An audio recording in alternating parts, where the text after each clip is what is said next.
supposedly assaulting his wife. You put all that together, the theory he killed his wife was, in my view, completely ridiculous. Blood spatter expert Herb McDonnell was also skeptical. He believes that the witnesses' original statements were probably the most accurate. The neighbors at that time reported that the blood was consistent with an accident.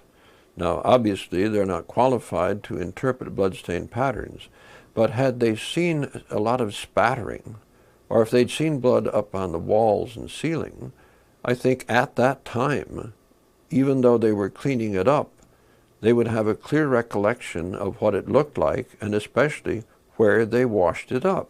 Another story that changed was Claire Thompson's. In her original statement, she said she called Janice around 7:40 and that the call lasted for 10 minutes. 2 years later, she said she may have called closer to 7:30. This created the window of opportunity for Johnson to have murdered his wife. James Lockyer asked 2 forensic pathologists to review the forensic evidence independently: Dr. Linda Norton of Dallas, Texas, and Dr. James Ferris of Vancouver. They both examined the case file and autopsy photos, and it was what they didn't see that they found most intriguing.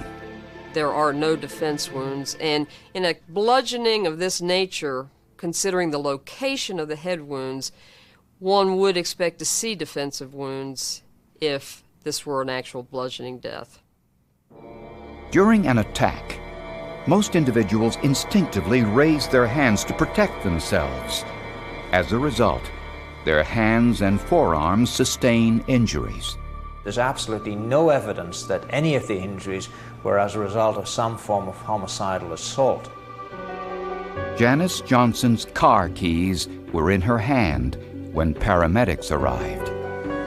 The lack of arm wounds and the car keys also cast doubt on the original forensic report, which stated that Janice fell forwards down the steps. What occurred is that she slipped at the top of the stairs and she fell backwards instead of forwards. And of course, most falls down the stairs are forward falls.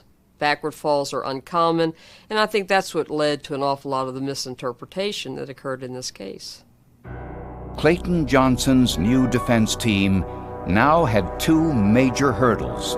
First, to prove to the court that Johnson was innocent, and also to show how Janice Johnson really died.